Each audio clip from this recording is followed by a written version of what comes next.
ಇವತ್ತು ಧಾರವಾಡದಲ್ಲಿ ವಿದ್ಯಾರ್ಥಿಗಳು ರೊಚ್ಚಿಗೆದ್ದಿದ್ದಾರೆ. ಇವತ್ತು ಬೆಳಗ್ಗೆಯಿಂದ ದೊಡ್ಡ ಮಟ್ಟದಲ್ಲಿ ಅಲ್ಲಿ ಗಲಾಟೆ ನಡೀತಾ ಇದೆ, ಪ್ರೊಟೆಸ್ಟ್ ನಡೀತಾ ಇದ್ದಾರೆ.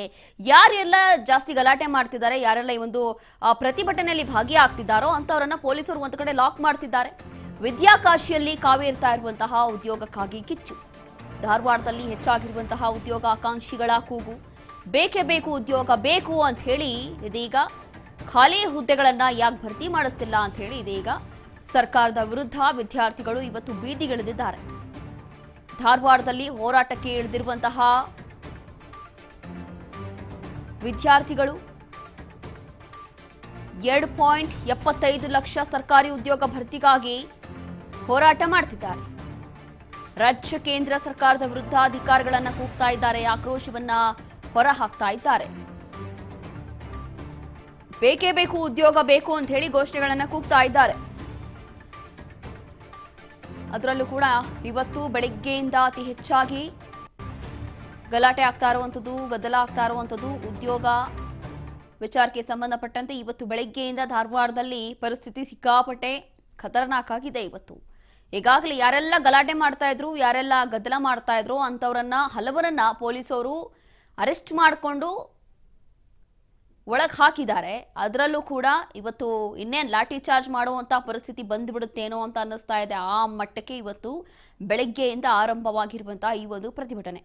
ಕಾರಣ ಏನು ಅಂತಂದರೆ ಇಲ್ಲಿ ಖಾಲಿ ಹುದ್ದೆಗಳನ್ನು ಭರ್ತಿ ಮಾಡ್ತಿಲ್ಲ ಯಾಕೆ ಅನ್ನುವಂತಹ ಪ್ರಶ್ನೆ ಹುಟ್ಟುತ್ತಾ ಇದೆ. ಇದಕ್ಕೆಲ್ಲದಕ್ಕೂ ಕೂಡ ಕಾರಣ ಯಾರು, ಯಾವ ಸರ್ಕಾರ ಇದಕ್ಕೆ ಕಾರಣ?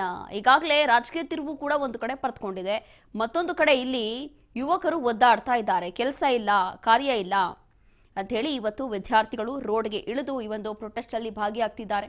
ದೊಡ್ಡ ಮಟ್ಟದಲ್ಲಿ ಗಲಾಟೆ ನಡೆದಿದೆ ಇವತ್ತು ಧಾರವಾಡದಲ್ಲಿ. ಈ ದೃಶ್ಯಗಳಲ್ಲಿ ನೋಡ್ತಾ ಇದ್ದೀವಿ ಇವತ್ತು ಬೆಳಗ್ಗೆಯಿಂದ ನಡೀತಾ ಇರುವಂತಹ ಪ್ರತಿಭಟನೆ. ಅದರಲ್ಲೂ ಕೂಡ ಯಾರಲ್ಲಿ ಮೇನ್ ಆಗಿ ಈ ಒಂದು ಪ್ರತಿಭಟನೆ ಮಾಡಲಿಕ್ಕೆ ಯಾರೆಲ್ಲ ಅಲ್ಲಿ ಉತ್ತೇಜನೆ ಮಾಡ್ತಾ ಇದ್ರು ಅಂಥವ್ರನ್ನ ಪೊಲೀಸರು ಈಗಾಗಲೇ ಅರೆಸ್ಟ್ ಮಾಡ್ಕೊಂಡಿದ್ದಾರೆ. ಮತ್ತೊಂದು ಕಡೆ ಬಿಜೆಪಿ ನಾಯಕರು ಕೂಡ ಈ ಒಂದು ಪ್ರೊಟೆಸ್ಟ್ಗೆ ಸಾಥ್ ಕೊಡ್ತಾ ಇದ್ದಾರೆ, ಅವರು ಕೂಡ ಹೋಗಿ ಬೆಂಬಲವನ್ನ ಸೂಚಿಸ್ತಾ ಇದ್ದಾರೆ. ಯಾರೇ ಬಂದರೂ ಕೂಡ ಪೊಲೀಸರು ಅತಿ ಹೆಚ್ಚಾಗಿ ಯಾರಿಗೂ ತಲೆ ಕೆಡಿಸ್ಕೋತಾ ಇಲ್ಲ. ಯಾರ್ಯಾರು ಇದರಲ್ಲಿ ಭಾಗಿಯಾಗ್ತಾ ಇದ್ದಾರೋ ಅಂಥವ್ರ ವಿರುದ್ಧ ಕ್ರಮವನ್ನು ತಗೋಬೇಕು ಅಂತ ಹೇಳಿ ಅವ್ರನ್ನ ತಡೀತಾ ಇದ್ದಾರೆ, ನಿಲ್ಲಿಸ್ತಾ ಇದ್ದಾರೆ. ಇವತ್ತು ರ್ಯಾಲಿ ಟೈಮಲ್ಲೂ ಕೂಡ ಪೊಲೀಸರ ಜೊತೆಯೂ ಕೂಡ ವಿದ್ಯಾರ್ಥಿಗಳು ವಾಗ್ವಾದ ನಡೆಸಿದ್ದಾರೆ. ಅಲ್ಲೂ ಕೂಡ ಜಗಳ ಆಗಿದೆ, ಅಲ್ಲೂ ಕಿತ್ತಾಟ ಆಗಿದೆ. ಅದಾದ ನಂತರ ಅಲ್ಲೇನು ಫ್ಲೆಕ್ಸ್ಗಳನ್ನು ಹಾಕಿರ್ತಾರಲ್ಲ ಅದೆಲ್ಲವೂ ಕೂಡ ಕಿತ್ತು ಬಿಸಾಕಿದ್ದಾರೆ. ಬ್ಯಾನರ್ಗಳು ಹಾಕಿರ್ತಾರೆ, ಅದೂ ಕೂಡ ಕಿತ್ತು ಬಿಸಾಕಿದ್ದಾರೆ. ಬ್ಯಾರಿಕೇಡ್ಗಳನ್ನು ಹಾಕಲಾಯಿತು ಅಲ್ಲಿ, ಅದೂ ಕೂಡ ತಳ್ಳಿ ಎಲ್ಲವೂ ಕೂಡ ನೂಕಿ ದೊಡ್ಡ ಮಟ್ಟದಲ್ಲಿ ಇವತ್ತು ಗಲಾಟೆ ನಡೀತಾ ಇರುವಂಥದ್ದು. ಹಾಗಾಗಿ ಸದ್ಯಕ್ಕೆ ಆಗ್ತಾ ಇರುವಂತಹ ಉದ್ವಿಗ್ನ ಪರಿಸ್ಥಿತಿ ನೋಡಿದ್ರೆ ಕೂಡಲೇ ಸರ್ಕಾರ ಎಚ್ಚೆತ್ತುಕೊಳ್ಬೇಕು. ಇಲ್ಲಿ ರಾಜ್ಯ ಸರ್ಕಾರದ ವಿರುದ್ಧ ಕೇಳಿ ಬರ್ತಾ ಇರುವಂತಹ ಈ ಒಂದು ಆರೋಪ, ಈ ಒಂದು ಆಕ್ರೋಶ ಇದೆಯಲ್ಲ, ಇದಕ್ಕೆ ರಾಜ್ಯ ಸರ್ಕಾರನೇ ಆದಷ್ಟು ಬೇಗ ಉತ್ತರ ಕೊಟ್ಟರೆ ಎಲ್ಲವೂ ಕೂಡ ಸರಿ ಹೋಗುತ್ತೆ ಅಂತ ಅನ್ನಿಸ್ತಾ ಇದೆ. ಆದರೂ ಈಗಲೂ ಕೂಡ ಈ ಒಂದು ಹೋರಾಟ ನಿಂತಿಲ್ಲ, ಹೀಗೆ ಹೋರಾಟ ಮುಂದುವರಿತಾ ಇದೆ. ಹಲವು ವರ್ಷಗಳಿಂದ ಈ ಒಂದು ಸಮಸ್ಯೆ ಇದೆ. ಅಂದರೆ ಖಾಲಿ ಹುದ್ದೆಗಳ ನೇಮಕಾತಿ ವಿಚಾರ ಏನಿದೆ ಇದು ಪ್ರತಿ ಬಾರಿ ತಡ ಆಗ್ತಾ ಇದೆಯಾ ಅಥವಾ ಒಳಗೆ ಏನಾದರೂ ಬೇರೆನೇ ಕತೆ ಇದೆಯಾ, ಏನಾಗ್ತಾ ಇದೆ ಅಂತ ಗೊತ್ತಿಲ್ಲ. ಪ್ರತಿ ಬಾರಿ ಇಂಥದ್ದೇ ಆಗ್ತಾ ಇದೆ. ಹಾಗಾಗಿ ಇಷ್ಟೊಂದು ಖಾಲಿ ಹುದ್ದೆಗಳು ಇದ್ರೂ ಕೂಡ ಸುಮಾರು ಹತ್ತಿರ 3 ಲಕ್ಷ ಖಾಲಿ ಹುದ್ದೆಗಳಿದ್ದಾವೆ. ಬಟ್ ನೋಡಿದ್ರೆ ಇಲ್ಲಿ ಹುಡುಗರಿಗೆ ಕೆಲಸ ಇಲ್ಲ. ಮತ್ತೇನು ಮಾಡ್ತಾರೆ ಇವರು?